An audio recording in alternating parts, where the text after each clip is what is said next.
Sometimes survival isn't about being the strongest or the fastest. Sometimes it's about being willing to lie perfectly still while hell burns around you, pretending to be dead while your scalp bleeds into the Kansas dirt.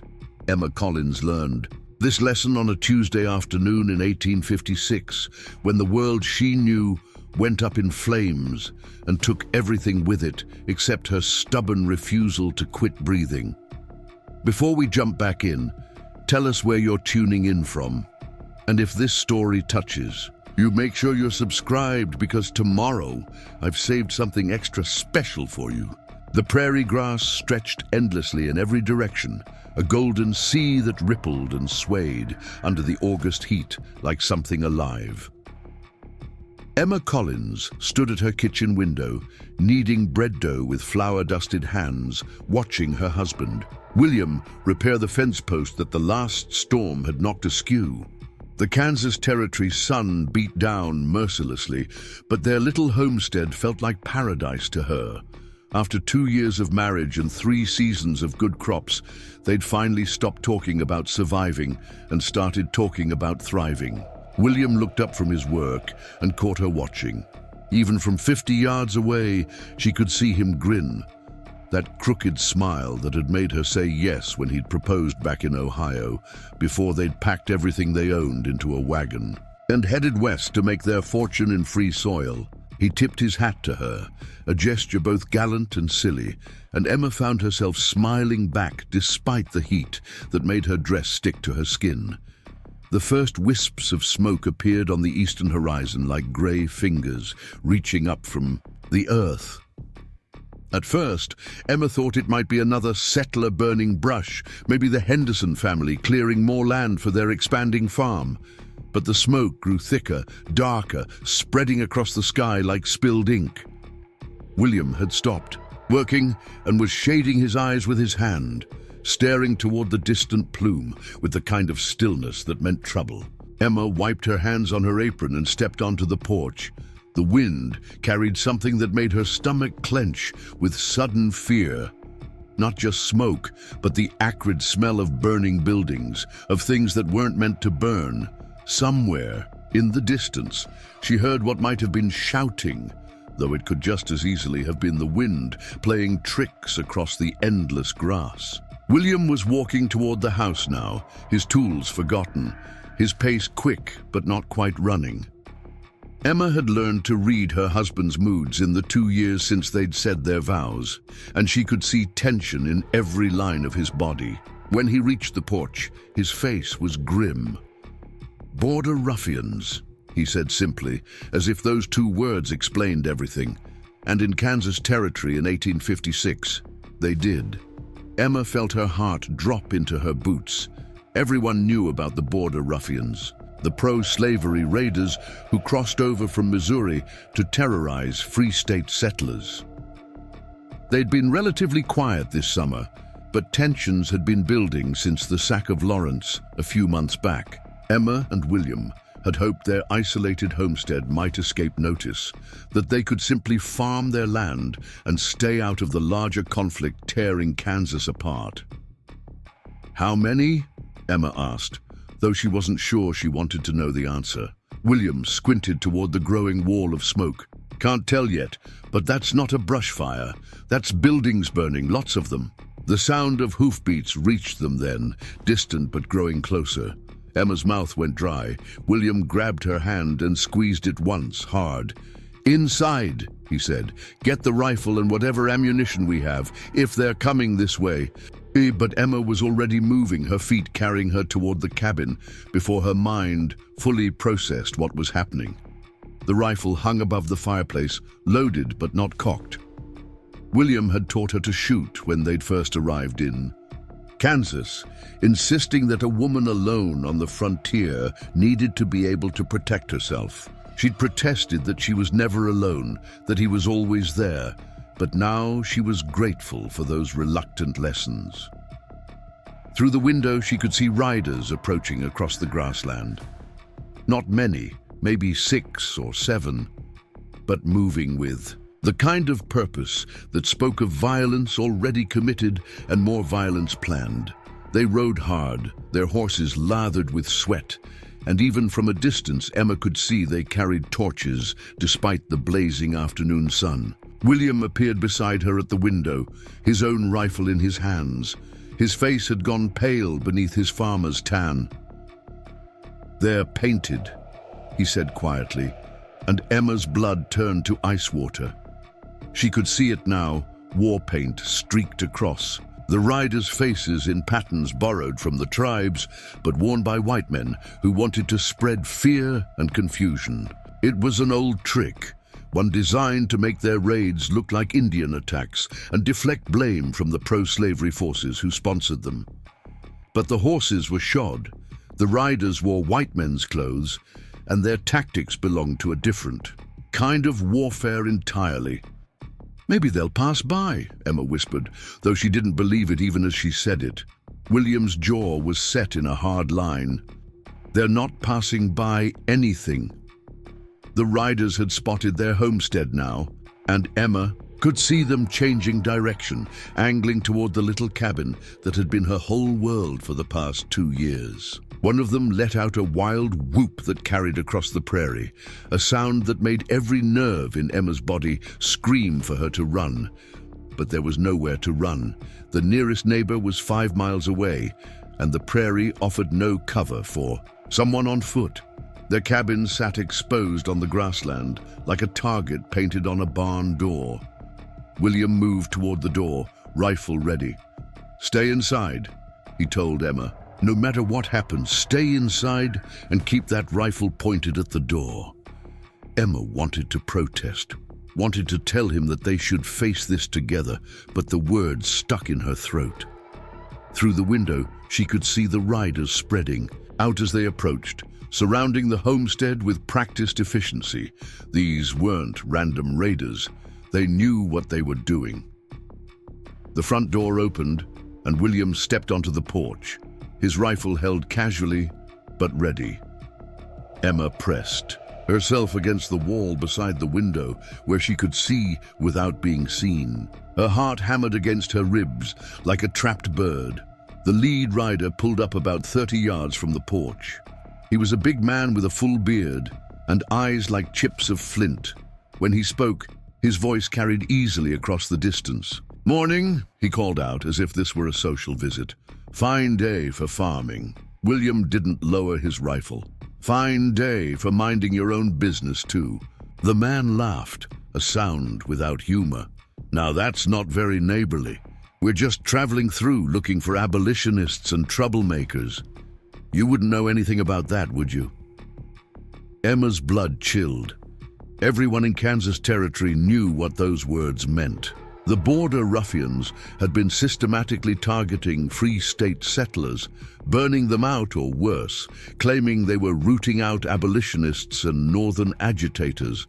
It didn't matter if you'd ever spoken out against slavery or kept your politics to yourself. If you weren't actively supporting the pro-slavery cause, you were the enemy.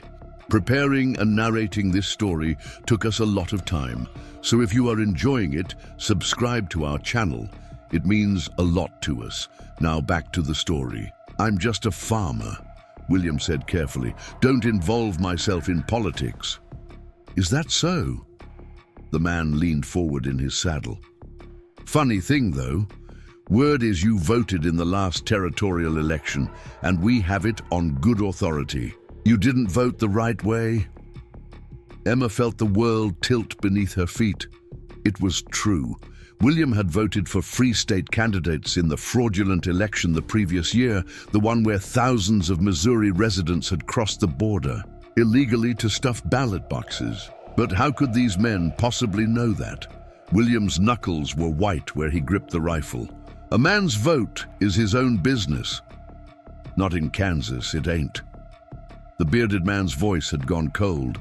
In Kansas, a man's vote makes him a friend or an enemy, and enemies of the rightful government of this territory need to be dealt with.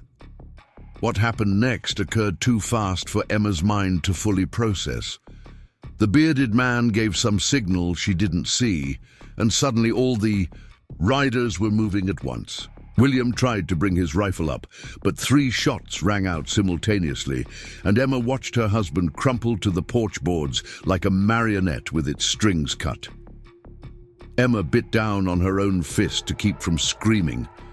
William lay motionless, blood spreading in a dark pool beneath him. The riders were dismounting now, whooping and hollering as they advanced on the cabin. She could hear their boots on the porch steps, could smell the smoke and sweat and violence they brought with them. The door exploded inward with a crash that made Emma's ears ring.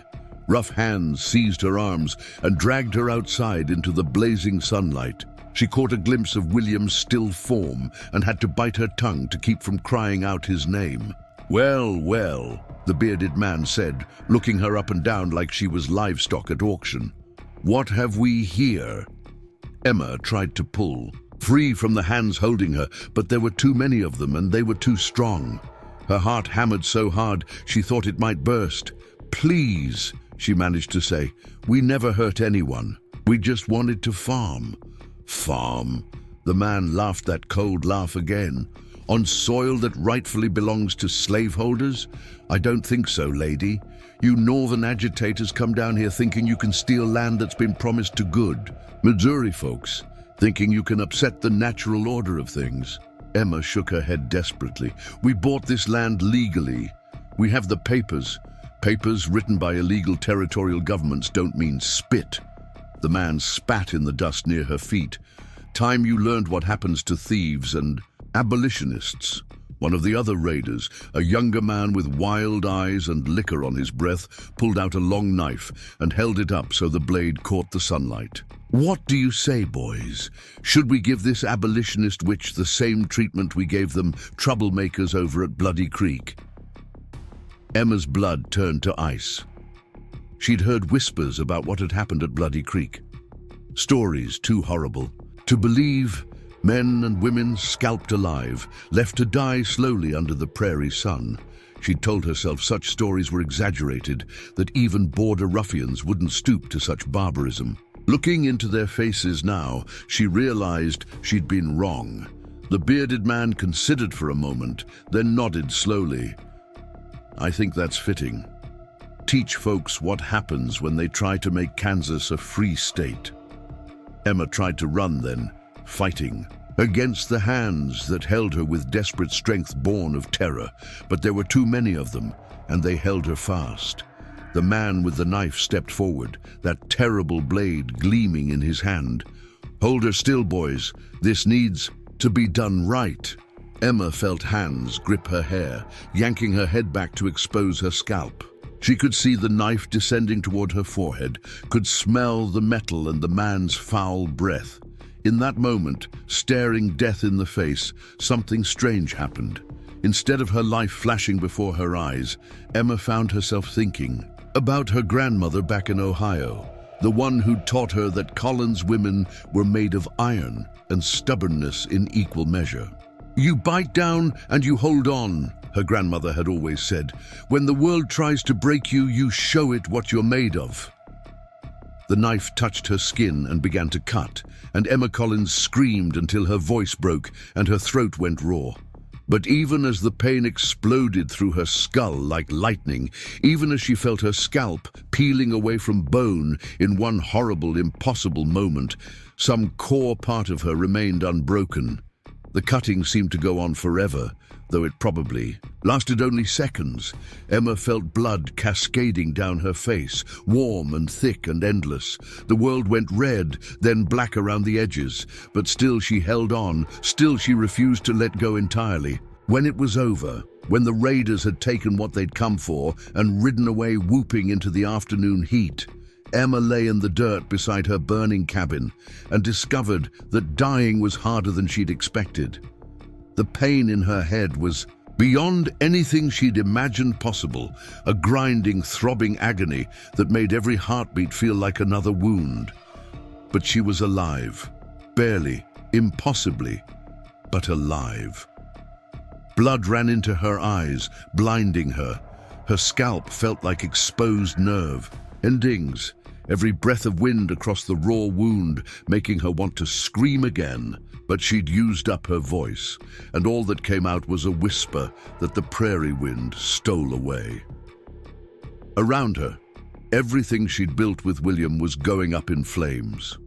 The cabin, the barn, the little vegetable garden she'd tended so carefully, all reduced to ash and smoke.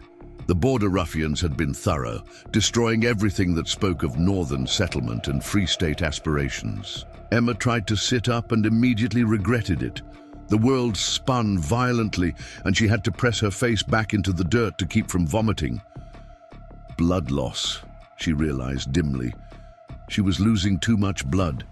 She needed to move, needed to find help somehow, but her body wouldn't obey her commands. Every attempt to rise sent waves of dizziness crashing over her, made the wound on her head throb with fresh agony. After several failed attempts, she gave up and simply lay still, listening to the crackle of flames and the distant sound of her attackers riding away. The sun beat down mercilessly, and Emma realized with growing horror that she might survive the scalping only to die slowly of exposure and blood loss. The nearest neighbor was miles away. No one would come looking for them for days, maybe weeks. As consciousness faded in and out like a guttering candle, Emma made herself a promise. If she lived through this, if somehow she survived what no person should be expected to survive, she would make sure those men faced justice. She would live to see them answer for what they'd done to William, for what they'd done to her, for all the innocent people they'd terrorized in the name of their twisted cause. But first, she had to survive the next few minutes, then the next hour, then the long, terrible night that was coming. Emma Collins closed her eyes and held on, the way her grandmother had taught her, with iron and stubbornness and a refusal to let the world win. The prairie wind whispered across her exposed skull, and somewhere in the distance, a coyote howled. The first night was the longest of Emma's life. She drifted in and out of consciousness as darkness settled over the Kansas prairie like a heavy blanket. The temperature dropped with the sun, and what had been a blessing during the scorching afternoon became another form of torture as cold seeped into her bones through the raw wound on her scalp. Every few hours, Emma would surface from the black void of unconsciousness to find herself still lying in the dirt beside the smoldering ruins of her home. Each time, she hoped it might all be a nightmare, that she would wake in her bed with William beside her and the smell of coffee drifting from the kitchen. But the throbbing agony where her scalp used to be served as a constant reminder that this hell was real. The blood had mostly stopped flowing, but only because there wasn't much left to lose. What remained had dried into a thick crust that cracked and pulled with every slight movement of her head. Flies had found her during the day, drawn by the scent of fresh blood and exposed flesh. Now, in the darkness, she could hear them buzzing around her face, landing on the wound to feed. Emma tried to brush them away, but her arms felt like they were made of lead. The simple act of lifting her hand required enormous effort, and when she managed it, the movement sent fresh waves of pain cascading through her skull. After a few feeble attempts, she gave up and let the insects have their feast. The coyotes started calling around midnight, their voices rising and falling in haunting harmony across the grassland.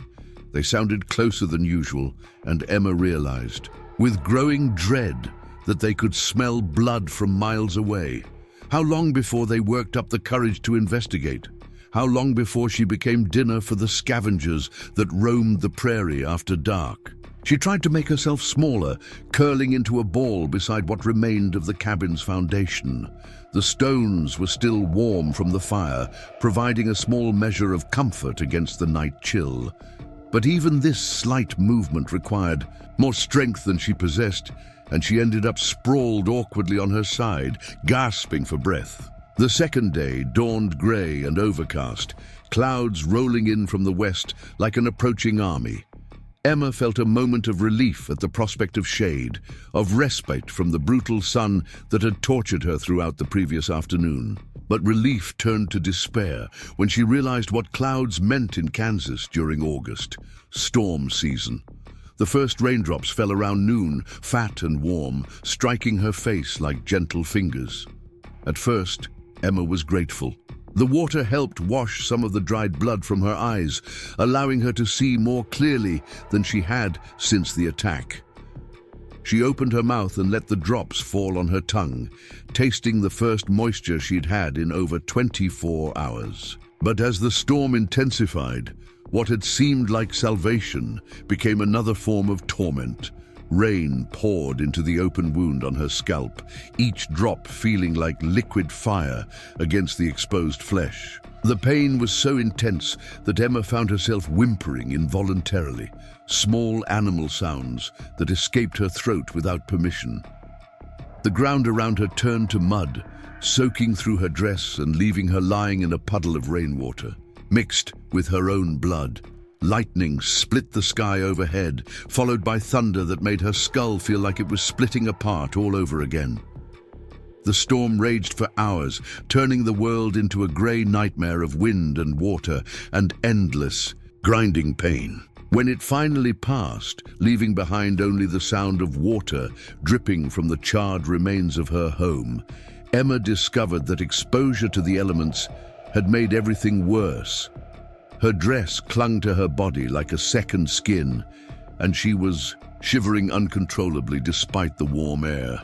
The wound on her head had begun to seep again, fresh blood mixing with rainwater to create pink rivulets that ran down her face. But worse than the physical discomfort was the growing realization that she was completely alone.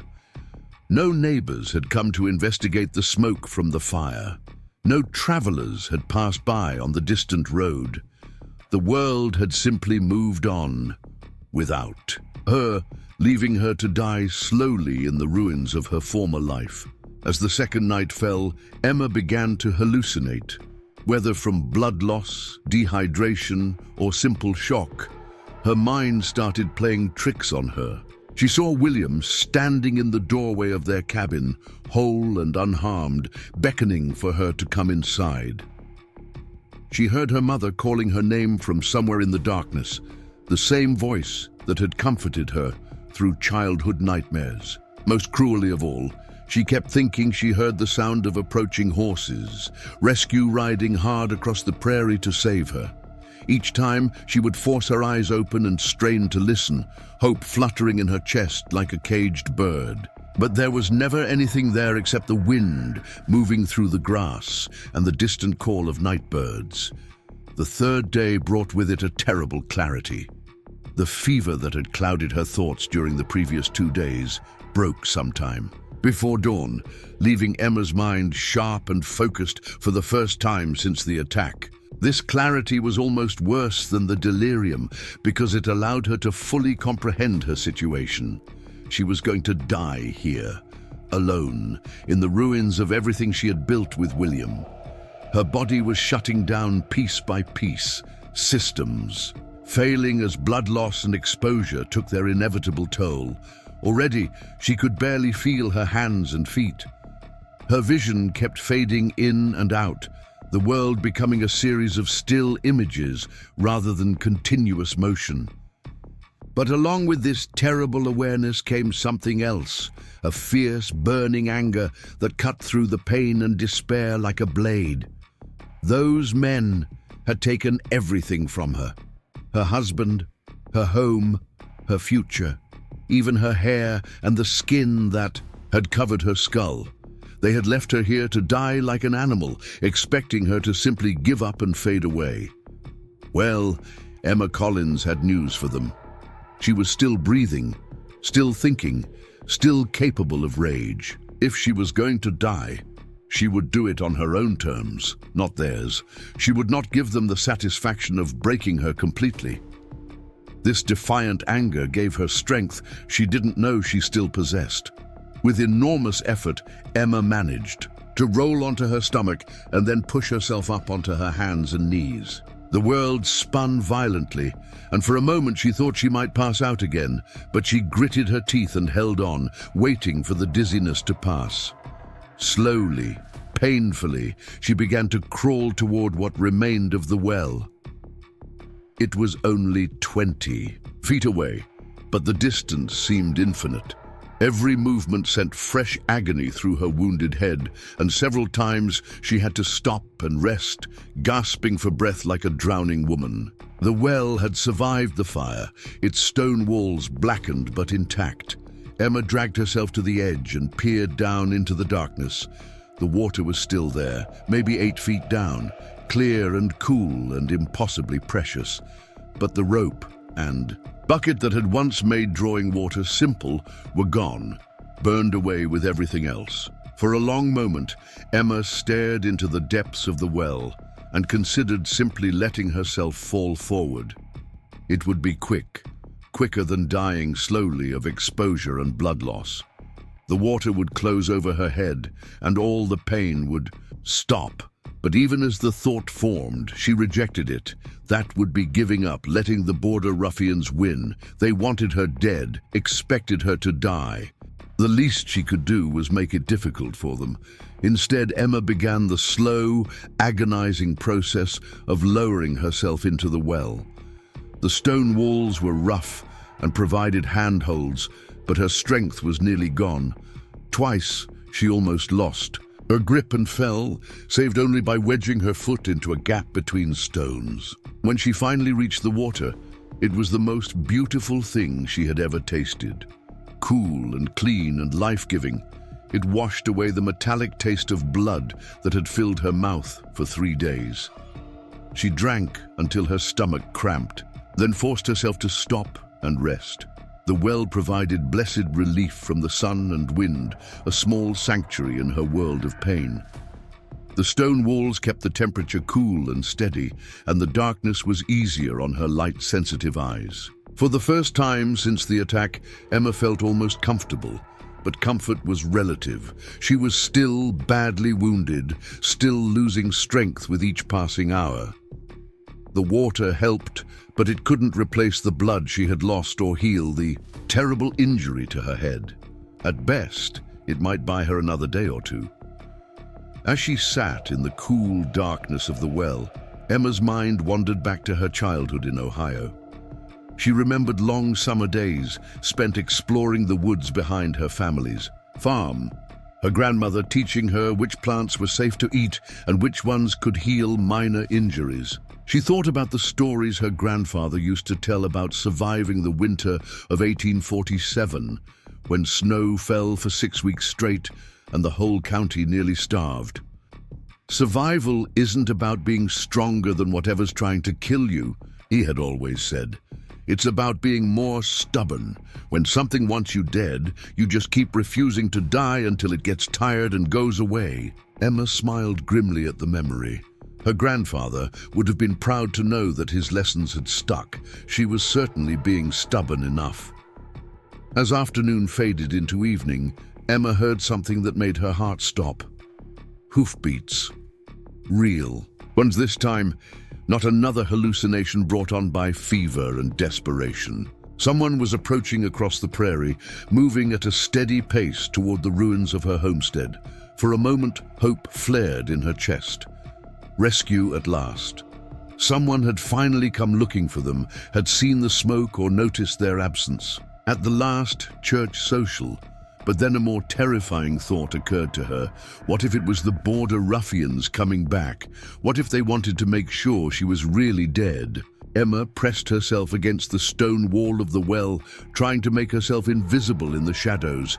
If it was her attackers returning, she didn't want to give them the satisfaction of finding her still alive. Better to let them think their work was done, that she had died as they intended. The hoofbeats grew closer, accompanied by the soft jingle of harness and the creak of leather. Whoever it was, they were taking their time, moving carefully through the ruins of the homestead. Emma held her breath and listened as the horse stopped somewhere near where the cabin had stood.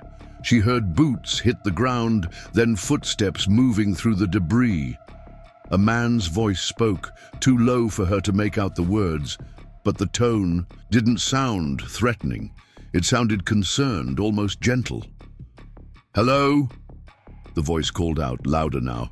"Is anyone here? Anyone hurt?" Emma's heart hammered against her ribs. The voice had an unfamiliar accent, something that wasn't quite Eastern but wasn't pure frontier either. More importantly, it didn't sound like any of the border ruffians who had attacked her. This was someone else. Someone who seemed to be looking for survivors rather than confirming kills. But still, she hesitated. Trust had been burned out of her along with everything else she valued. How could she know this stranger wouldn't finish what the raiders had started? The footsteps moved closer to the well, and Emma heard the distinctive sound of someone kneeling in the dirt. "Sweet Jesus," the voice said, and this time she could hear the shock and horror in it. "What did they do to you people?" There was genuine grief in those words, the kind of emotion that couldn't be faked. Emma found herself believing that whoever this was, he hadn't come here to hurt anyone.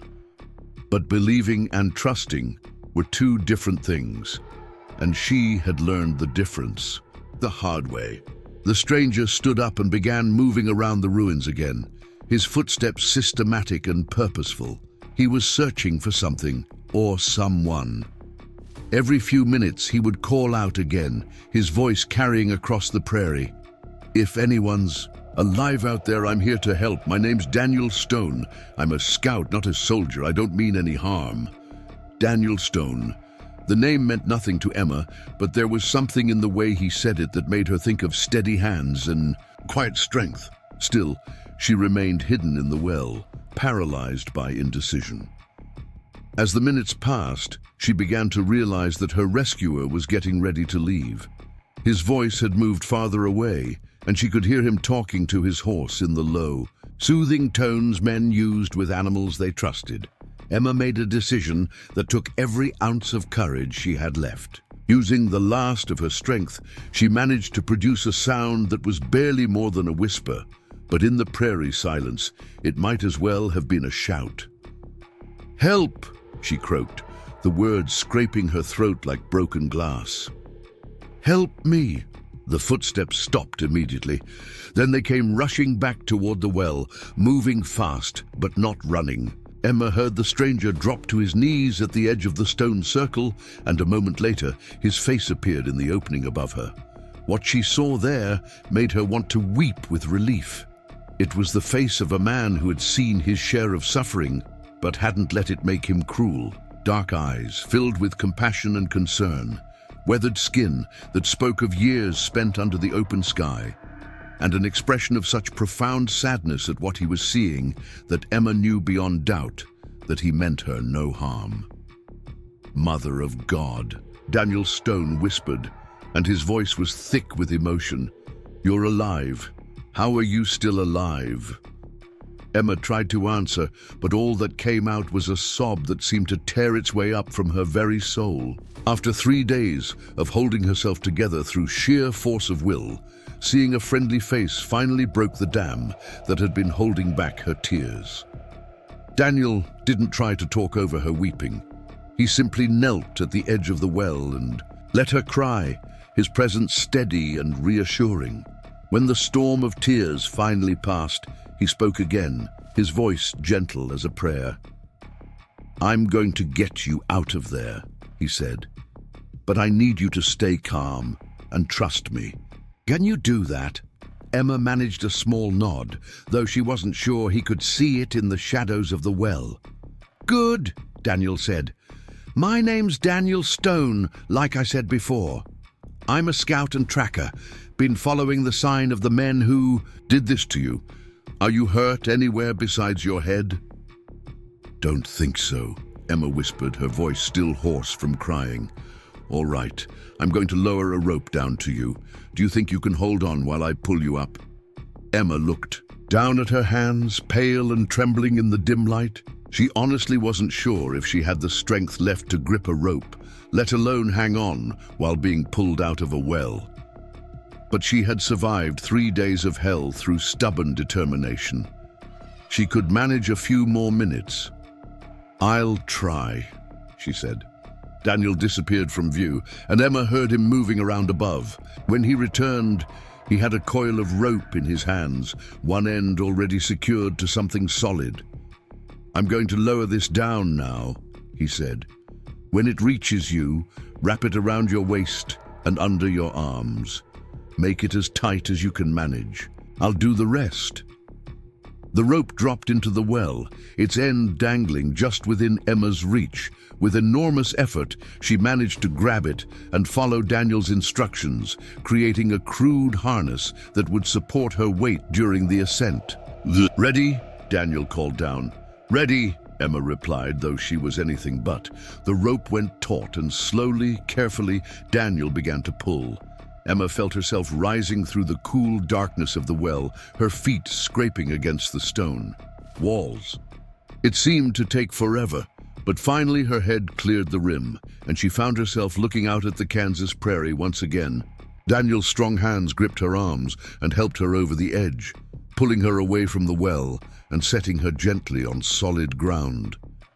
For the first time in 3 days, Emma was sitting upright in the open air, alive and rescued. But the effort had cost her the last of her strength. As Daniel knelt beside her, his face creased with concern, Emma felt consciousness slipping away once again. This time, though, she wasn't afraid. She was safe now, in the hands of someone who cared. Whether she lived or died, the last thing she remembered before darkness claimed her was Daniel's voice, steady and reassuring, promising that everything was going to be all right. Emma awoke to the scent of sage smoke and the gentle warmth of a carefully tended fire. For a moment, she couldn't remember where she was or how she had gotten there. The last clear memory was of lying in the well, feeling her strength ebb away like water through cracked earth. But now, she was lying on something soft, wrapped in clean blankets that smelled of cedar and prairie wind. She tried to sit up and immediately regretted it. Pain shot through her skull like lightning, reminding her with brutal clarity of everything that had happened. Her hand flew instinctively to her head, expecting to feel the raw, exposed wound that had tormented her for 3 days. Instead, her fingers encountered soft bandages, expertly wrapped and secured with what felt like strips of cotton cloth.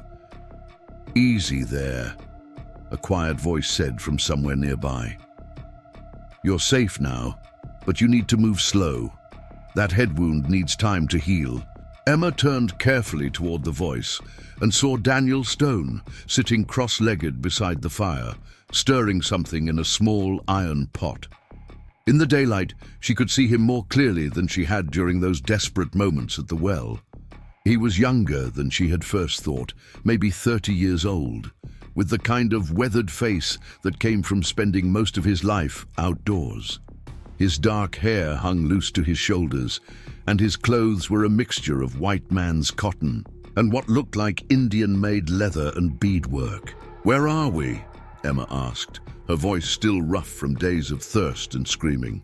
"About 2 miles north of your homestead," Daniel replied, not looking up from his cooking. "Found a good spot with water and shelter. Been here 2 days while you recovered from the worst of it." 2 days. Emma tried to process this information, but her thoughts felt sluggish and disconnected. "I don't remember." You've been in and out of consciousness since I pulled you from that well," Daniel explained, finally meeting her eyes. "Fever broke this morning, though. That's a good sign." Emma studied his face, looking for any sign of deception or hidden motive. But there was nothing there except genuine concern and a kind of quiet competence that spoke of a man who was used to taking care of people in difficult situations. Still, she had learned the hard way that appearances could be deceiving. "Why did you help me?" she asked. Daniel considered the question for a moment, as if it was something he'd been asking himself. "Same reason anyone should help," he said finally, "because you needed it. And I was there." It was such a simple answer, delivered without fanfare or expectation of gratitude, that Emma found herself believing him. In her experience, men who helped women for ulterior motives usually made sure to mention what they expected in return. Daniel Stone seemed genuinely surprised that she would even ask the question. "What's in the pot?" Emma asked, trying to change the subject.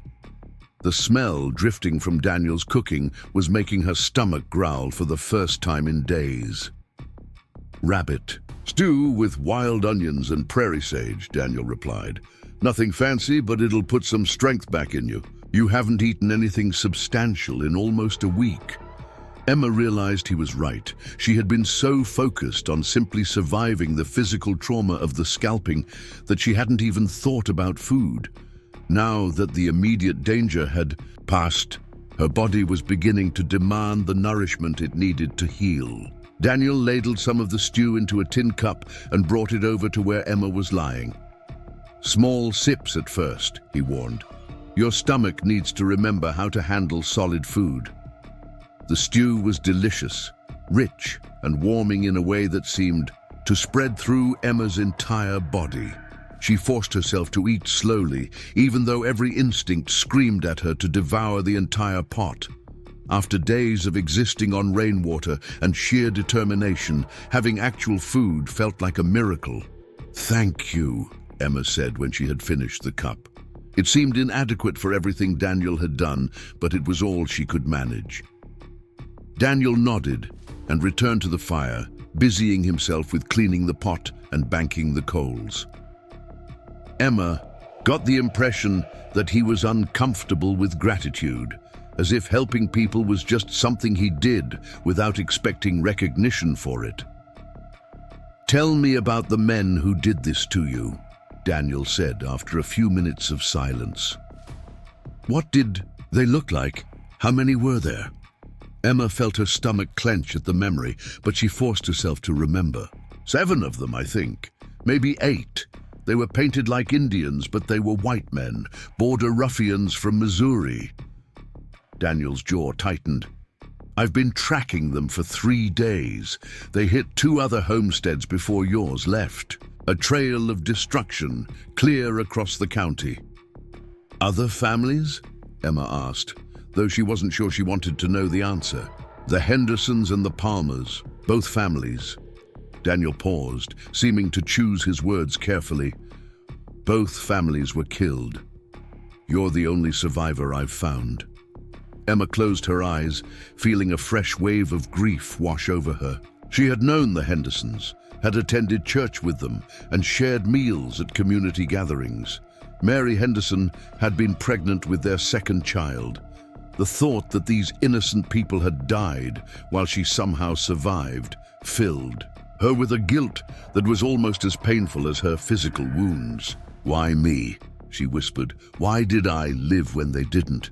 Daniel was quiet for a long moment. "I don't know," he said finally. "Sometimes there's no reason for who lives and who dies. Sometimes survival is just a matter of being too stubborn to quit." There was something in his voice that made Emma look at him more closely.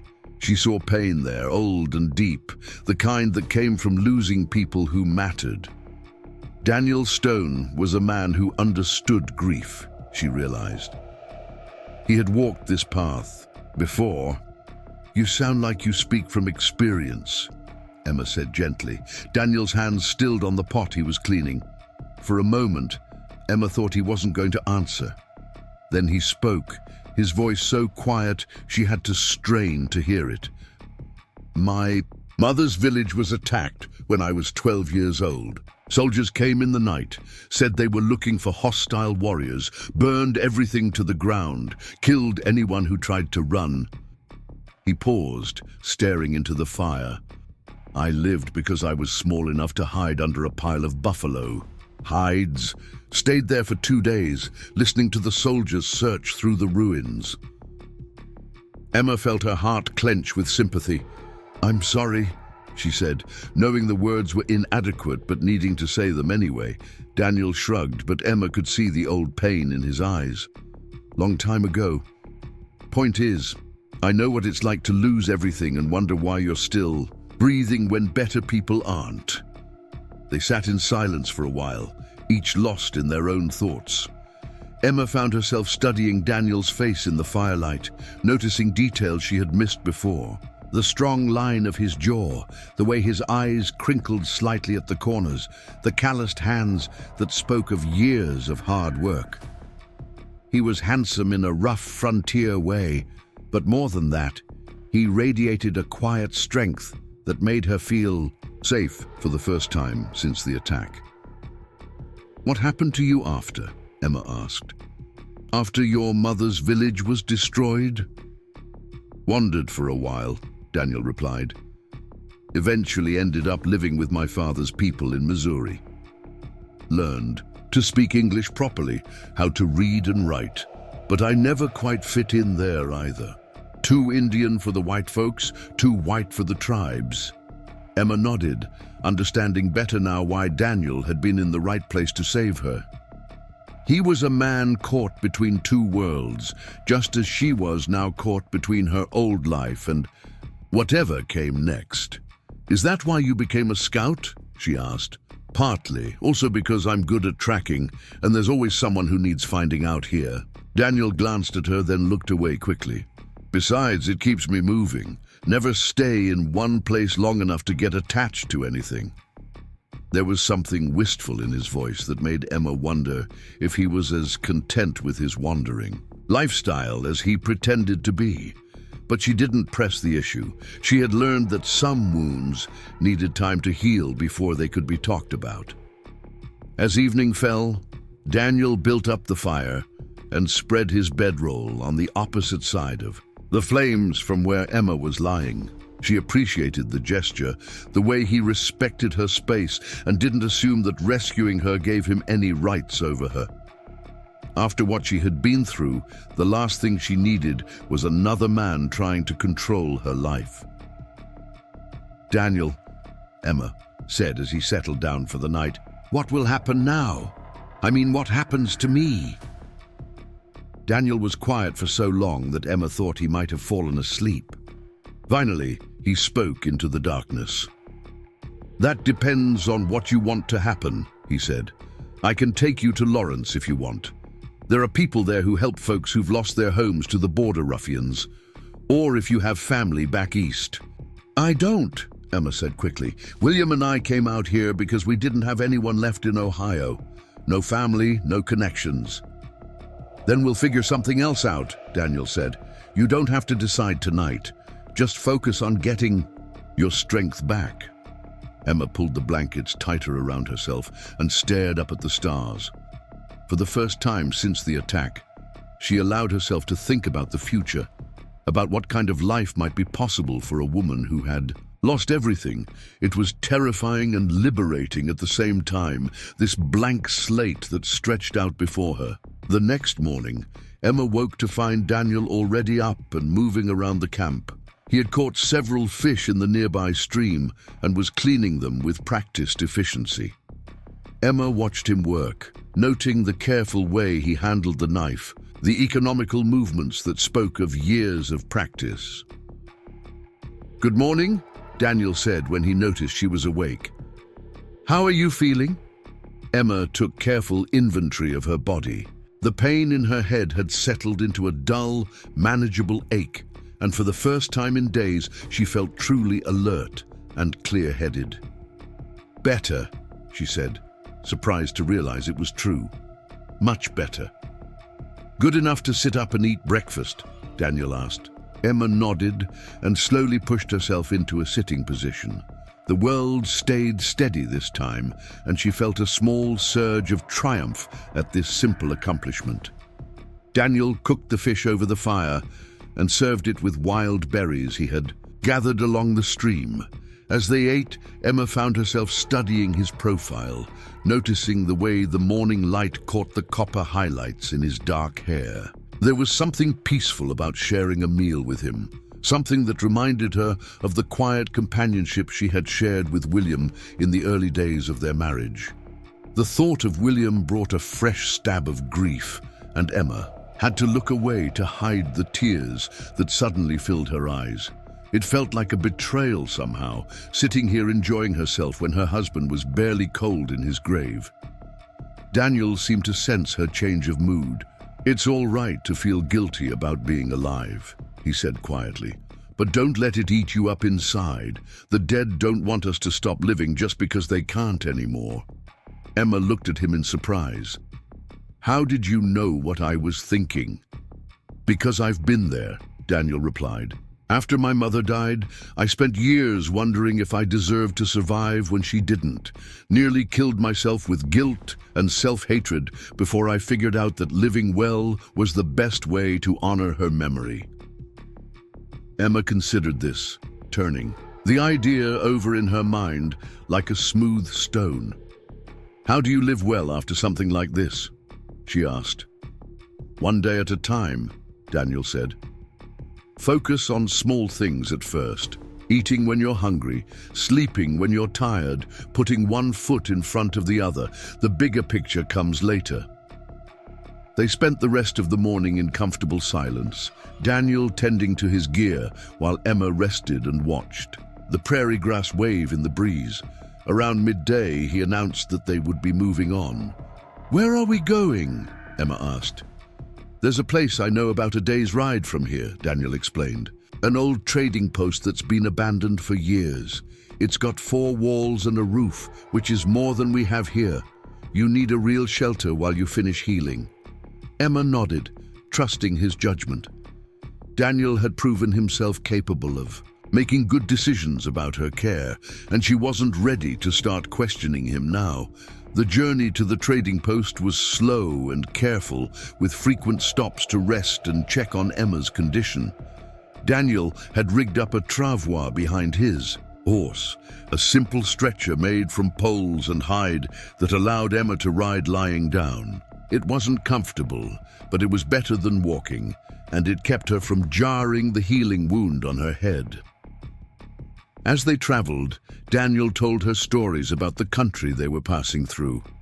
He knew the history of every stream and hill, could identify tracks from animals she had never heard of, and seemed to have an endless supply of knowledge about which plants were edible and which ones could be used for medicine. "You know this land well," Emma observed during one of their rest stops. "I've been wandering it for 20 years, Daniel replied. "You pick things up when you spend that much time in one place." "Do you ever get lonely?" Emma asked. "Living alone all the time, I mean." Daniel was quiet for a moment, considering the question. "Sometimes," he admitted, "but loneliness is better than being trapped with people who don't understand you." Emma thought about her own experience of isolation, the way she had felt cut off from her neighbors even before the attack. Life on the frontier could be lonely for anyone, but especially for women who had left everything familiar behind to follow their husbands into the unknown. "I was lonely too," she said, "even with William. We were happy together, but sometimes I felt like I was the only woman for 100 miles who missed things like libraries and piano music and conversations about something other than crops and weather." Daniel smiled at this, the first real smile Emma had seen from him. "My mother used to say that the worst kind of loneliness was being surrounded by people who couldn't see who you really were." "She sounds like a wise woman," Emma said. "She was," Daniel agreed. "I wish you could have met her." As the sun began to set, they finally reached the abandoned trading post. It was a rough log structure, weathered by years of neglect, but the roof looked solid and the walls were still standing. Daniel helped Emma down from the travois and supported her as she walked slowly around the building. "It's not much," he said apologetically, "but it's private and defensible. We can stay here as long as you need to recover." Emma looked around at the simple structure, imagining what it might look like with a fire in the stone hearth and her few belongings arranged on the rough wooden shelves. It wasn't home, but it could be a place to start over, a place to figure out what came next. "It's perfect," she said, and meant it. That night, as they settled into their temporary refuge, Emma found herself watching Daniel as he moved around the cabin, checking the windows and securing the door. There was something deeply comforting about his presence, something that made her feel protected without feeling trapped. For the first time since the attack, Emma allowed herself to hope that maybe, just maybe, she might find a way to build a new life from the ashes of the old one. And maybe, if she was very lucky, she wouldn't have to build it alone. 3 weeks passed at the abandoned trading post, and Emma felt herself growing stronger with each sunrise. The terrible wound on her scalp had begun to heal properly under Daniel's careful ministrations, forming tough scar tissue that no longer wept blood or attracted flies. She had fashioned a bonnet from spare cloth Daniel had brought, one that covered the worst of the scarring while allowing air to reach the healing skin. More importantly, Emma was beginning to feel like herself again. The nightmares that had plagued her sleep during the first week were becoming less frequent, and she could think about William now without the crushing weight of grief that had once threatened to suffocate her. She was learning to carry the pain differently, as Daniel had taught her, like a stone in her pocket rather than a boulder on her back. Daniel had proven to be remarkably easy to live with during their temporary arrangement. He was quiet when she needed silence, conversational when she craved company, and respectful of her space while still making it clear that she was safe under his protection. They had fallen into comfortable routines, sharing cooking duties and evening conversations by the fire, talking about everything from books they had read to places they dreamed of seeing. Emma had learned that Daniel was far more educated than his rough exterior suggested. His father had insisted on proper schooling. During the years Daniel had lived with his white relatives, and he could quote Shakespeare as easily as he could track deer through tall grass. This unexpected depth made their conversations rich and engaging in a way that reminded Emma of the intellectual companionship she had missed since leaving Ohio. On this particular morning, Emma was hanging laundry on a line strung between 2 trees when she noticed Daniel standing motionless at the edge of their clearing, his head tilted as if listening to something she couldn't hear. She had learned to recognize this posture over the past 3 weeks. Daniel's senses were sharper than any white man she had ever known, honed by years of survival in the wilderness. "What is it?" Emma asked, though she kept her voice low. "Riders coming," Daniel replied without turning around. "Still a ways off, but heading this direction." Emma felt her heart skip a beat. They had seen no other people since arriving at the trading post, and visitors in this remote location were unlikely to be coincidental. How many? Daniel was quiet for a moment, his attention focused on sounds that remained inaudible to Emma's ears. 4, maybe 5, moving fast but not running. They know where they're going. Emma's mouth went dry. "Do you think it's them? The men who..." "Could be," Daniel said grimly. "Or it could be soldiers or other travelers. But we're not taking any chances." Daniel moved with swift efficiency, gathering their most essential supplies and checking his weapons. Emma followed his lead, rolling up their bedding and securing anything that might be useful if they had to leave quickly. Her hands shook slightly as she worked, but she forced herself to stay calm. Panic would not serve her now. "There's a cave about a mile north of here," Daniel said as he loaded his rifle. "Hidden entrance, good defensive position. If these riders mean trouble, we can hold them off there until they give up and move on." Emma nodded, trusting Daniel's judgment completely. He had kept her alive for 3 weeks, when she should have died in the ruins of her homestead. If he said they needed to run, then running was what they would do. But even as they prepared to flee, part of Emma rebelled against the idea. She had spent 3 weeks rebuilding her strength and her sense of self. The thought of hiding in a cave, while the men who had murdered William rode freely across the prairie, filled her with a rage that surprised her with its intensity. "Daniel," Emma said, as they finished their preparations, "what if we don't run?" Daniel looked at her sharply. "What do you mean?" "I mean, what if we stay and face them? What if we make them answer for what they've done? Daniel's expression grew troubled. Emma, I know you want justice for what happened to you and William, but taking on a gang of armed raiders isn't justice. It's suicide. There are too many of them, and you're still recovering from serious injuries. Emma touched the bonnet that covered her scarred scalp, feeling the tough new skin beneath the fabric. I'm stronger than I look, she said quietly, and I'm tired of running from men who think they can terrorize innocent people without consequences. Even if we could take them, Daniel argued, what would it accomplish? Killing them won't bring William back, won't undo what they did to you. No, Emma agreed, but it might prevent them from doing it to someone else. Daniel stared at her for a long moment, and Emma saw something shift in his expression.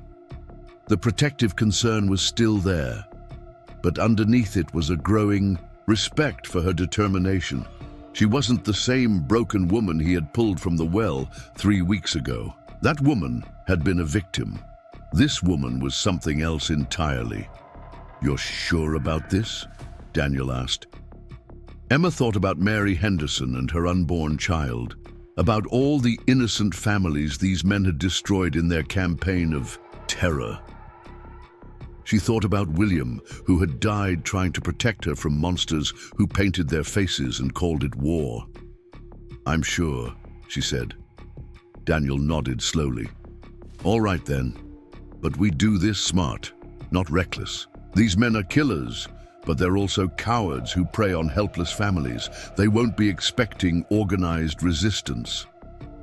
Together, they began to plan their ambush. The trading post sat in a natural clearing surrounded by thick stands of timber with only 2 practical approaches for mounted men. Daniel knew the terrain intimately from their weeks of residence, and he had Emma's detailed knowledge of the raiders' tactics and weapons from her first-hand experience. They'll come in fast and confident, Emma explained as they positioned themselves. They think everyone in this area is either dead or too scared to fight back. That arrogance is their weakness. Daniel had taken position in a heavy thicket that commanded a view of the main approach, while Emma concealed herself near the cabin with a clear shot at anyone who made it past Daniel's initial ambush. They had debated whether Emma should participate in the actual fighting, but she had insisted, and Daniel had reluctantly agreed after seeing her demonstrate surprising skill with his spare rifle. The sound of approaching horses grew steadily louder, and Emma felt her heart begin to race. Not with fear this time, but with anticipation. For 3 weeks, she had lived with the knowledge that William's killers were still free, still terrorizing other families across the Kansas territory. Today, that would end. The riders appeared at the edge of the clearing, and Emma's blood ran cold as she recognized the bearded leader who had ordered her scalping. He looked exactly the same as he had 3 weeks ago, arrogant and cruel, scanning the abandoned trading post like a predator, evaluating potential prey. Looks empty, one of the other raiders called out. Maybe they moved on. Or maybe they're hiding, the leader replied. Spread out and search the area. If that half-breed scout is protecting the woman, they can't have gone far. Emma's hands tightened on her rifle, so they had come specifically looking for her and Daniel. Somehow, word had gotten out that she had survived, and these men wanted to finish what they had started. The raiders dismounted and began moving toward the trading post, their weapons drawn and ready. Emma counted 5 men total, all armed with rifles and revolvers, all moving with the confidence of men who had never faced serious opposition.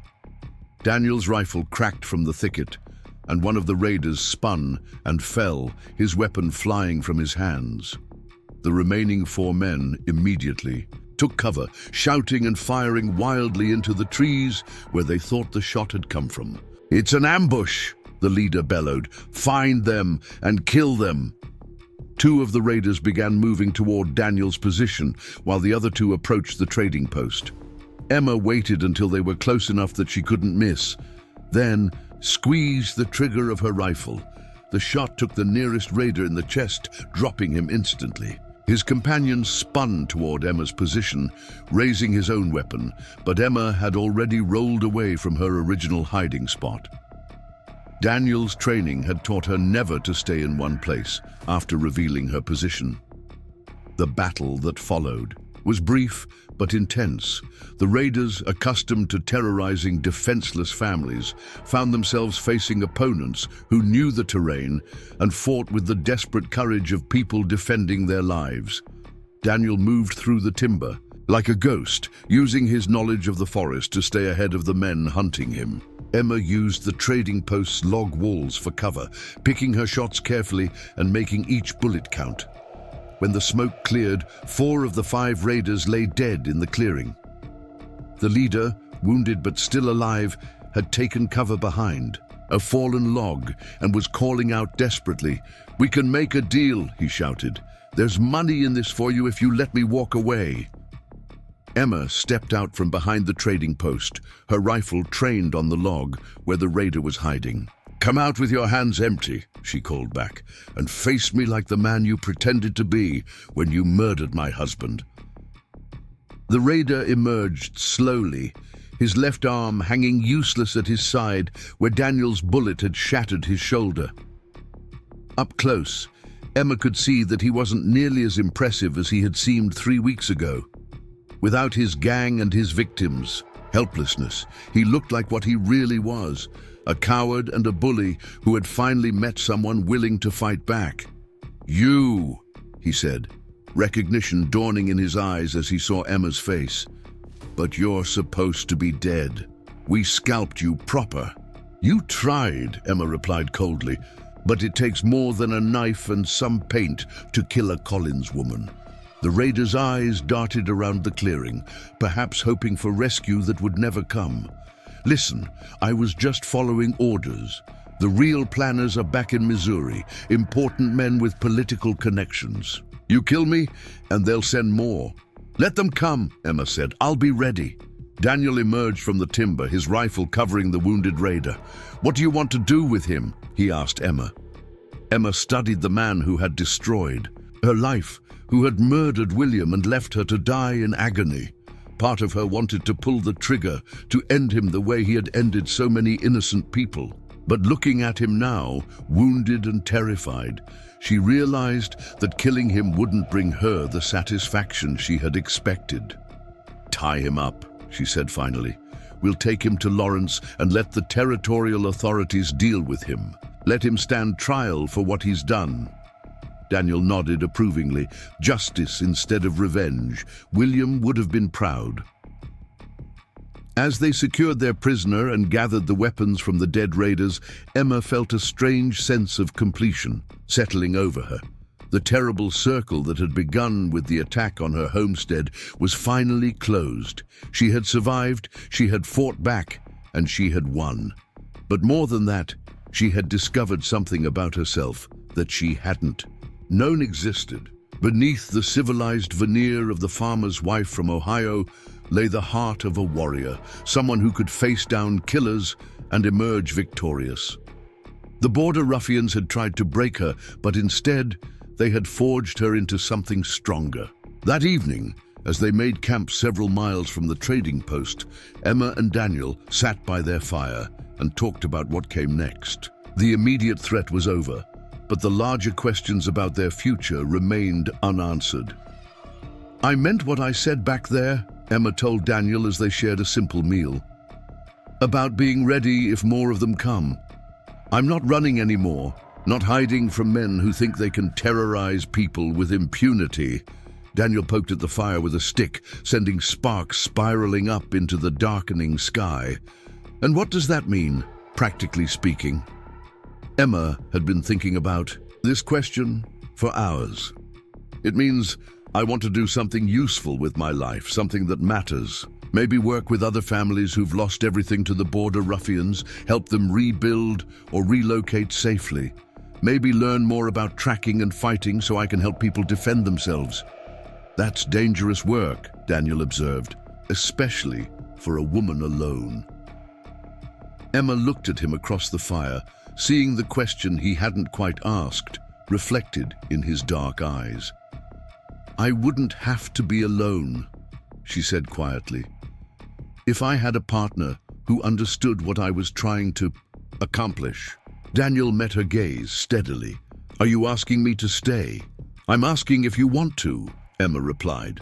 "Not because you feel obligated to protect me, not because you think I can't take care of myself, but because you believe in what I'm trying to do, and because you might want to build something meaningful with someone who understands what you've been through."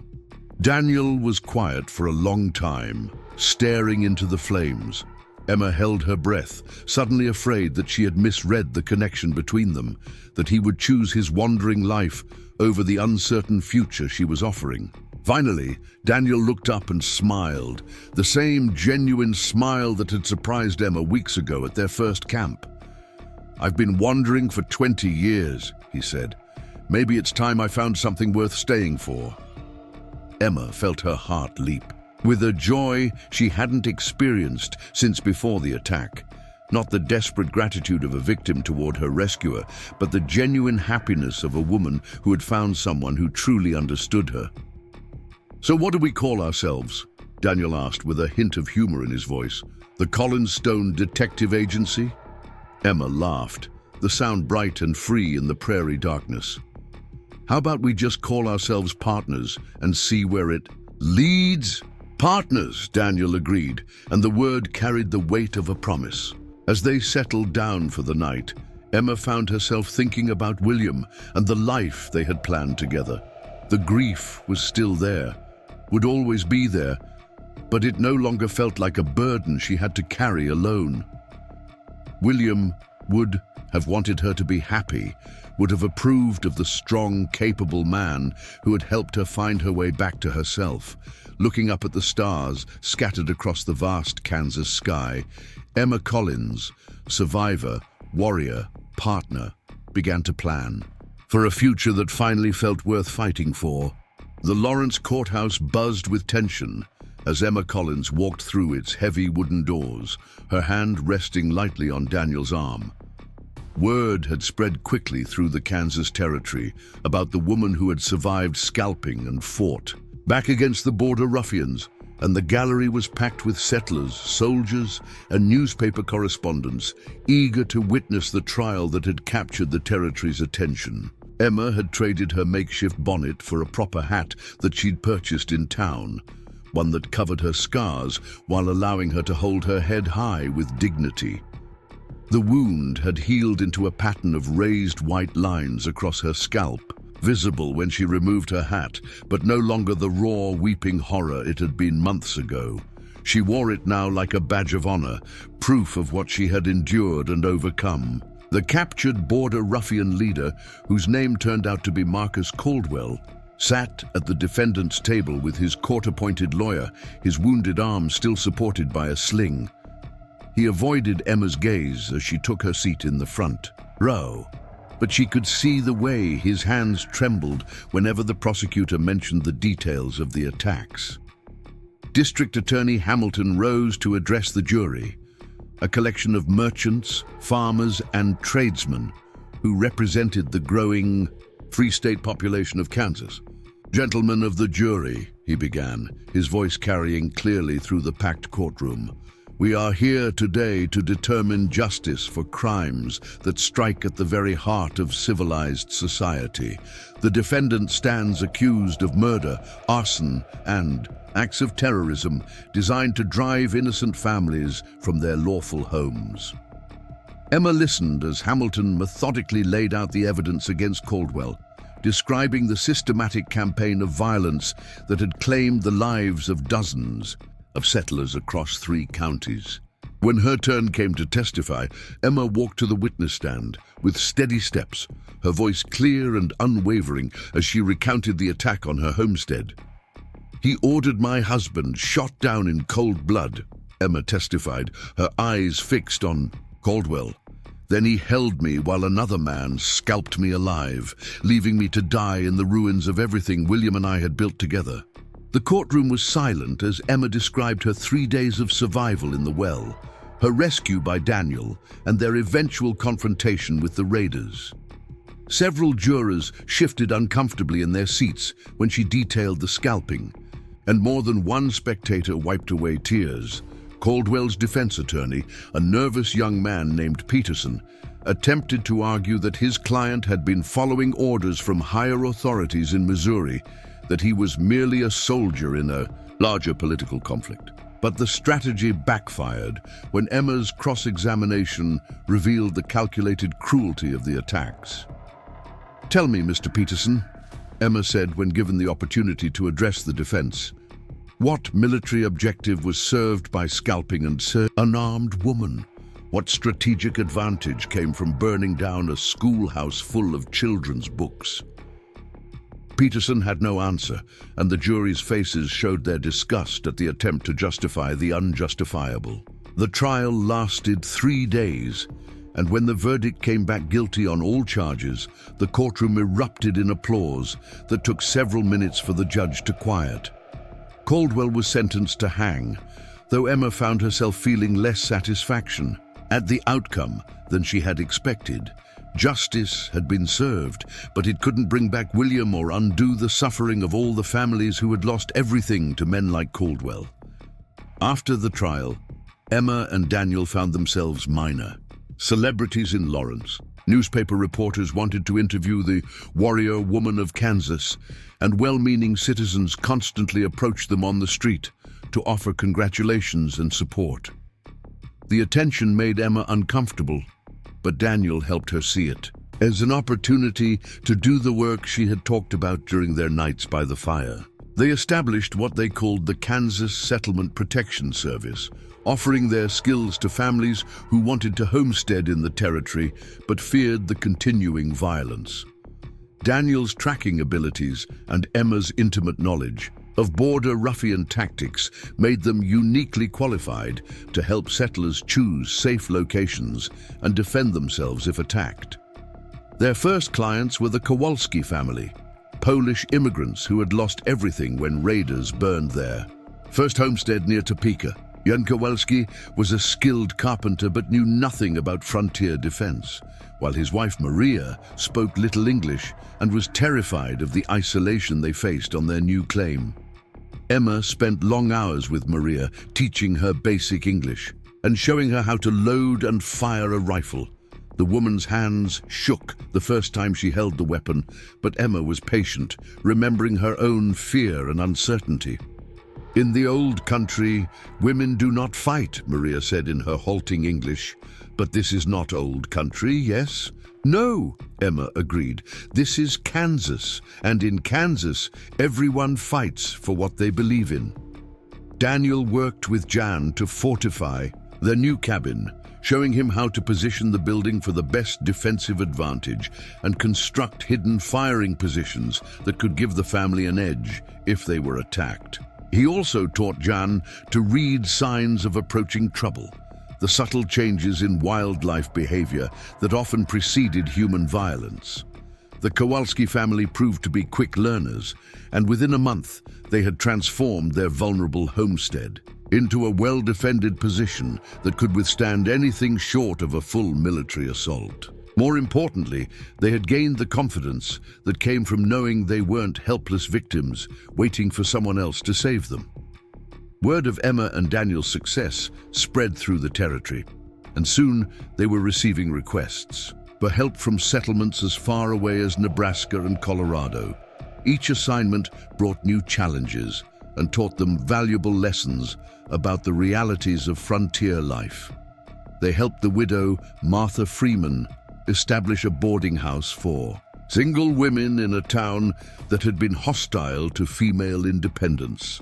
Emma's story of survival and self-reliance inspired other women to stand up for themselves, while Daniel's quiet strength provided backup when words weren't enough to change minds. They assisted the Reverend Samuel Wright in establishing a school that welcomed children of all races and backgrounds, something that had stirred up considerable controversy in the divided territory. When angry parents threatened violence, Emma and Daniel made sure the Reverend and his students knew they weren't standing alone. Each success brought its own satisfaction, but Emma found the greatest reward in the letters they received from families who had used their techniques to protect themselves. The Hendersons of Clay County wrote to thank them after successfully driving off raiders using the defensive strategies Daniel had taught them. The Murphy family sent word that they had been able to save their barn from arsonists by following Emma's advice about maintaining constant vigilance. As winter approached, Emma and Daniel found themselves in the unusual position of having enough money saved to consider settling down permanently. They had been living out of saddlebags and temporary camps for months, and the prospect of having a real home again was both appealing and slightly terrifying. "Where would we go?" Emma asked one evening as they sat by their campfire outside Abilene. "I mean, if we decided to put down roots somewhere." Daniel poked at the fire with a stick, sending sparks dancing up into the clear night sky. "I've been thinking about that," he said. "There's good land opening up near Council Grove, close enough to the Santa Fe Trail to get supplies, but far enough from the main settlements to avoid most of the political trouble." Emma considered this, imagining what it would be like to build a new home from scratch, to create something lasting instead of constantly moving from place to place. "What would we do there? I mean, besides farming?" "Keep helping people," Daniel replied. "Set up a permanent base where folks could come to us instead of us always going to them. Maybe train other people to do what we do, spread the knowledge so more families can protect themselves." The idea appealed to Emma more than she had expected. After months of constant travel, the thought of having a place that belonged to them, somewhere they could build a future together, filled her with a longing she hadn't felt since William's death. "There's something else to consider," Daniel said, his voice taking on a more serious tone. "If we're going to settle down together, people are going to expect us to make it official, especially in a place like Council Grove." Emma felt her cheeks warm despite the cool evening air. They had been partners in every sense, except the legal one for months now, sharing dangers and responsibilities and gradually growing closer in ways that went far beyond their original arrangement. But the idea of marriage still felt complicated, tangled up with memories of William and questions about what it meant to build a new life on the foundation of such devastating loss. "Is that what you want?" Emma asked quietly. "To make it official?" Daniel set down his stick and turned to face her fully. "I want whatever makes you happy," he said. "If that means being married, then yes. If it means continuing as we are, that's fine too. What matters to me is that we're together." Emma looked at this man who had saved her life and then helped her rebuild it into something stronger than it had been before. Daniel had never pushed her for more than she was ready to give, never made demands or assumptions about what their relationship should be. He had simply been there, steady and reliable and completely devoted to her well-being. "I think William would have liked you," Emma said, the words coming from somewhere deep inside her heart. "He would have appreciated how you've taken care of me, how you've helped me become strong again." Daniel nodded solemnly. "I hope so. From what you've told me about him, he sounds like a good man who deserved better than what happened to him." "He was," Emma agreed. "And I think he would want me to be happy. I think he would want me to build something beautiful with someone who understood what we went through together." They sat in comfortable silence for a while, watching the fire burn down to glowing coals. Finally, Emma spoke again. "Yes," she said simply. "Yes to what?" Daniel asked, though his smile suggested he already knew the answer. "Yes to Council Grove. Yes to making it official. Yes to building something permanent together." Daniel reached across the space between them and took her hand in his. "Are you sure? I know this isn't how you expected your life to turn out." Emma squeezed his fingers, feeling the calluses that spoke of years of hard work and the gentle strength that had carried her through her darkest moments. "Nothing about my life has turned out the way I expected," she said, "but that doesn't mean it can't still be good. Different from what I planned, but good in its own way." They were married the following spring in a simple ceremony at the Methodist Church in Council Grove, surrounded by the families they had helped over the winter months. Emma wore a dress of blue calico that Maria Kowalski had sewn for her, and Daniel had traded for a proper suit that made him look almost civilized, despite his still long hair and deeply tanned skin. The Reverend Wright, who had come from his school to perform the ceremony, spoke about the power of love to create new life from the ashes of tragedy.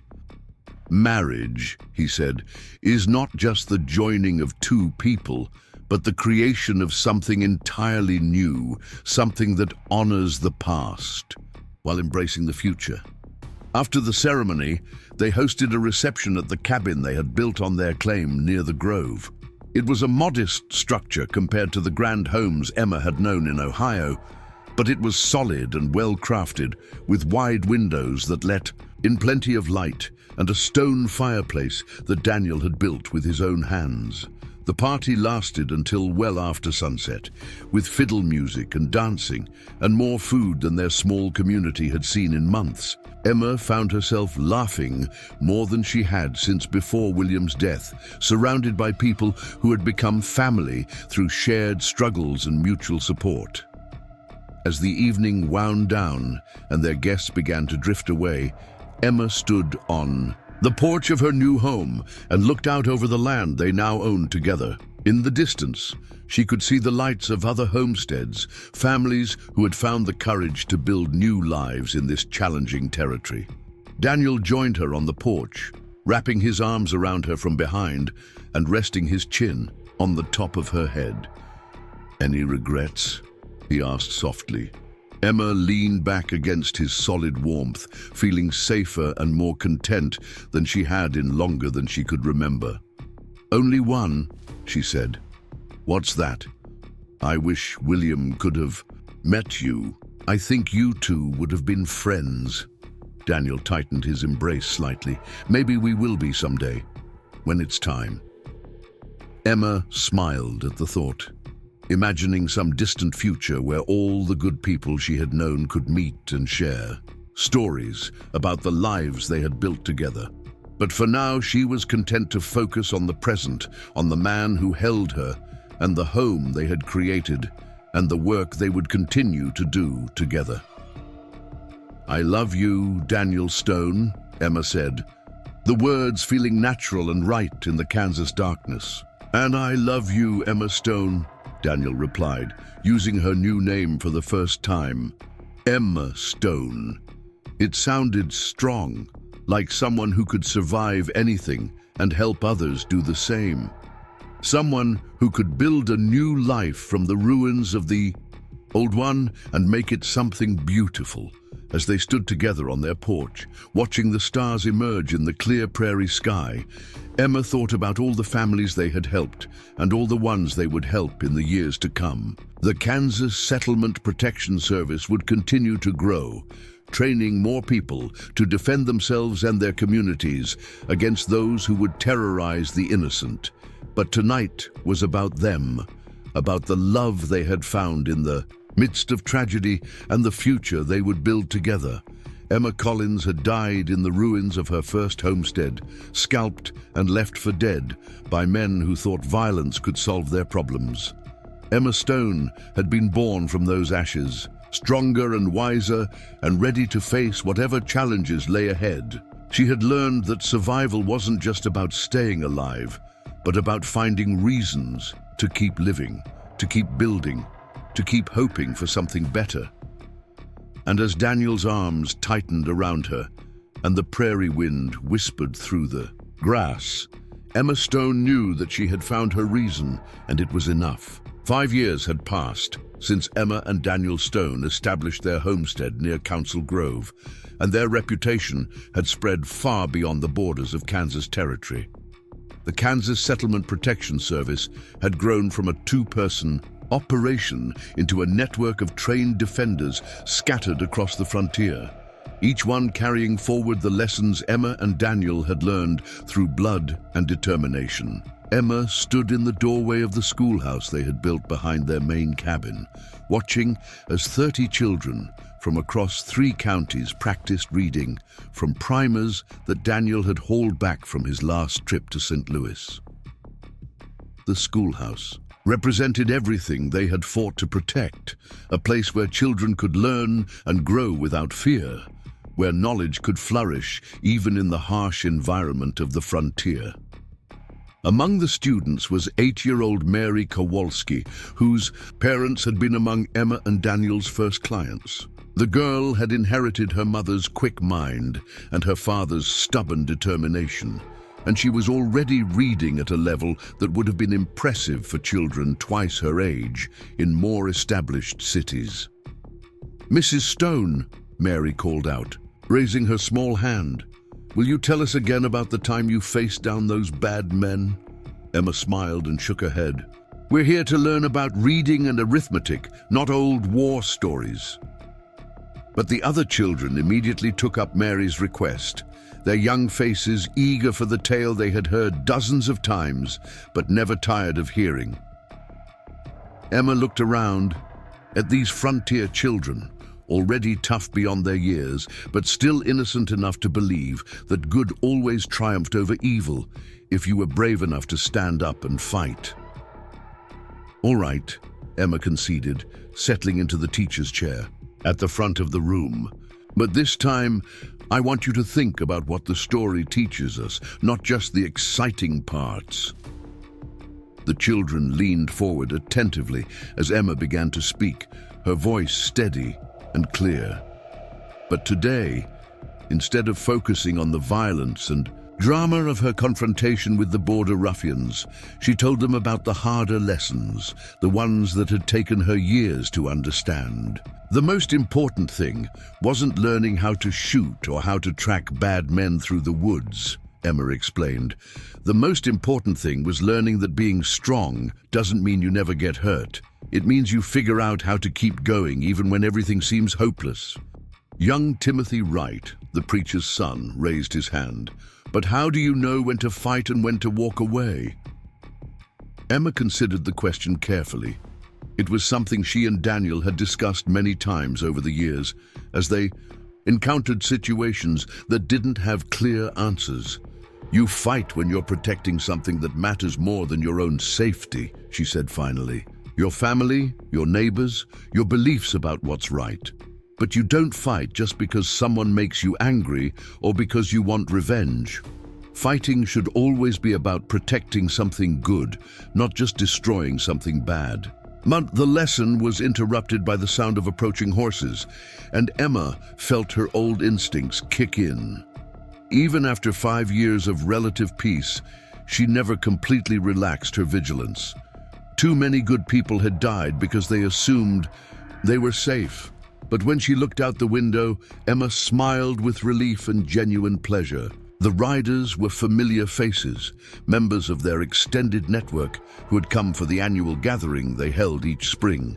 There was James Harrison, a former Union Army scout who now trained settlers in Kansas and Nebraska. Beside him rode Sarah Chen, a Chinese immigrant who had learned Daniel's tracking techniques and used them to guide wagon trains safely through Indian territory. Behind them came nearly a dozen other men and women, all of them people Emma and Daniel had trained or worked with over the years. Some were former soldiers looking for meaningful work after the war. Others were settlers who had survived their own tragedies and wanted to help prevent others from suffering the same fate. "Children, we'll continue our lesson tomorrow," Emma announced. "Right now, some very important guests have arrived and I need to help prepare for their visit." The students filed out of the schoolhouse, chattering excitedly among themselves. Word of the annual gathering always spread quickly through the local community, and many of the children's parents would attend the public sessions where Emma and Daniel shared their latest techniques and strategies. Emma walked across the yard, to where Daniel was already greeting their guests, his weathered face creased with genuine warmth. At 35, he carried himself with the quiet confidence of a man who had found his place in the world. The restless wandering of his youth had given way to a deeper sense of purpose, one rooted in the community they had built together. "Emma!" Sarah Chen called out, dismounting with the fluid grace that marked all of Daniel's best students. "You look wonderful. Married life continues to agree with you." Emma embraced her friend warmly. Sarah was one of the few people who truly understood the challenges of being a woman in this line of work. The constant need to prove yourself in a world that preferred its women quiet and helpless. "How was the journey from Santa Fe?" Emma asked. "Any trouble along the way?" "Nothing we couldn't handle," Sarah replied with a grin. "Though we did have to educate some would-be bandits about the inadvisability of attacking a group of armed and trained defenders. They're probably still running." James Harrison approached, tipping his hat respectfully to Emma. "Mrs. Stone, Daniel's been telling us about the new defensive techniques you've been developing. Looking forward to seeing them in action." Emma nodded.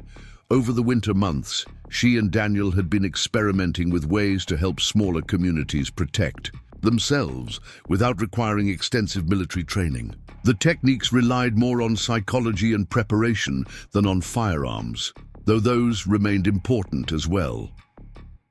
"We've found that most raiders are fundamentally cowards," Emma explained as they walked toward the main cabin. "They prey on isolated, frightened targets, but if a community presents a united front, if everyone knows their role and executes it properly, even a small settlement can drive off a much larger attacking force." The gathering officially began that evening with a communal dinner prepared by the local families. Long tables were set up in the field behind the stone cabin, loaded with dishes that represented the diverse backgrounds of the frontier community. Polish sausages sat next to cornbread and beans, while Chinese dumplings shared space with German sauerkraut and Mexican tamales.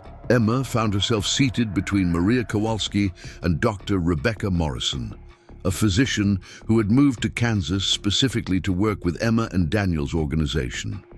Dr. Morrison had seen too many frontier families suffer from easily preventable injuries and illnesses, and she had made it her mission to train settlement defenders in basic medical care. "I've been thinking about what you said in your last letter," Dr. Morrison said to Emma as they ate, "about the psychological effects of surviving violent attacks. I've been seeing more and more patients who have the same symptoms you described, and I think we need to address that as part of our training." Emma nodded thoughtfully. It had taken her years to understand that the invisible wounds from her ordeal were just as real and significant as the visible scars on her scalp. Many of the people they worked with carried similar burdens, and traditional frontier medicine had no framework for dealing with such injuries. "Daniel and I have been talking about that too," Emma said. "Maybe we could develop some kind of, I don't know what to call it, a way to help people process what they've been through so they can move forward instead of being trapped by their experiences." Dr. Morrison's eyes lit up with interest. "There are doctors back east who are beginning to study such things. They call it psychological medicine, or sometimes moral treatment. The idea is that the mind can be healed just like the body, but it requires different techniques." After dinner, the formal presentations began. Daniel demonstrated his latest innovations in early warning systems, showing how strategically placed mirrors could allow settlements to communicate across vast distances using reflected sunlight. Emma presented her psychological warfare techniques, explaining how to make a small defensive force appear much larger and more formidable than it actually was. But the most powerful moment of the evening came when Maria Kowalski stood up to address the gathering. The Polish immigrant, who had once been too frightened to hold a rifle, now spoke with quiet authority about the defensive network she had helped establish among the Eastern European farming communities.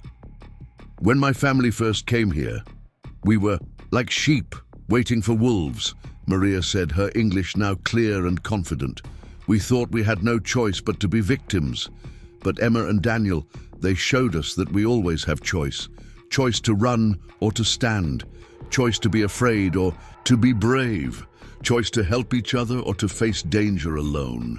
Maria went on to describe how her community had successfully defended against 3 separate attacks over the past 2 years, using techniques they had learned from the Kansas Settlement Protection Service. More importantly, she talked about how the training had changed the way her neighbors saw themselves and each other. "We are not just farmers now," she concluded. "We are guardians of this land, protectors of our families and our futures. And when bad men come thinking we are easy targets, they learn very quickly that they are wrong." The applause that followed Maria's speech was long and heartfelt, but Emma found herself thinking about something deeper than the tactical successes they had achieved. What they had really accomplished was a fundamental shift in how frontier communities saw themselves, from helpless victims to active participants in their own defense. The next day's activities focused on practical training exercises. Emma watched as groups of settlers practiced coordinated defensive maneuvers in the field behind the schoolhouse, their movements becoming more confident with each repetition. Children as young as 10 learned how to reload rifles and carry messages between defensive positions, while their mothers and grandmothers mastered the art of making every shot count. But perhaps the most important training took place in small group sessions, where survivors of attacks shared their experiences and learned coping strategies from others who had faced similar ordeals. Emma often led these sessions, drawing on her own journey from victim to warrior to help others find their own paths to healing. "The nightmares don't ever completely go away," Emma told a group of women who had lost family members to various forms of frontier violence. "But they do get less frequent and less vivid. And eventually you start having good dreams too, dreams about the life you're building and the people you're protecting." One of the women, a widow named Catherine Barnes, whose husband had been killed by claim jumpers, raised her hand tentatively. "How do you know when you're ready to care about someone again? I mean romantically, it feels like betraying his memory." Emma felt a familiar tightness in her chest at the question. Even after 5 years of marriage to Daniel, she sometimes struggled with guilt about moving on from William. But she had learned that love wasn't a finite resource, that honoring the past didn't require sacrificing the future. "You'll know when it feels right," Emma said gently. "And when it does, don't let guilt rob you of happiness. The people we've lost would want us to live full lives, not spend our remaining years as monuments to grief." As the gathering drew to a close on the 3rd day, Emma and Daniel hosted a final ceremony in the schoolhouse. It was a tradition they had started the previous year, a way to formally recognize new members of their network and recommit to the principles that guided their work. Standing before the assembled group, Emma felt a deep sense of satisfaction at what they had accomplished. Together, when she had first crawled out of that well 5 years ago, broken and scarred and filled with rage, she could never have imagined that her suffering would eventually become the foundation for something so meaningful. "We didn't choose the experiences that brought us together," Emma said to the group. "None of us wanted to learn about violence and loss and the worst things that human beings can do to each other. But we did learn, and now we have a responsibility to use that knowledge to protect others." She gestured toward the children who sat in the front rows, their young faces serious as they listened to words that would shape their understanding of right and wrong, for years to come. These children represent everything we're fighting for, Emma continued. Not just their physical safety, but their right to grow up in a world where strength protects weakness, where knowledge conquers ignorance, and where good people stand together against those who would do harm. Daniel stepped forward to join her, his presence steady and reassuring as always. 5 years ago, Emma and I were strangers thrown together by tragedy. Today, we're part of a family that stretches across half a continent, bound together by shared purpose and mutual commitment. That's the real victory, not the battles we've won or the enemies we've defeated. As the ceremony concluded and people began preparing for their journeys home, Emma found herself standing alone in the schoolhouse, looking at the maps and charts that covered the walls. Red pins marked the locations of trained defenders, while blue pins showed communities that had successfully repelled attacks using their techniques. The network was growing, spreading organically as word spread about effective ways to protect frontier settlements. Daniel appeared in the doorway carrying 2 cups of coffee in the evening ritual they had maintained since their earliest days together. "Penny for your thoughts?" Emma accepted the coffee gratefully, savoring the familiar comfort of their shared routine. "I was just thinking about William," she said, wondering what he would think of all this.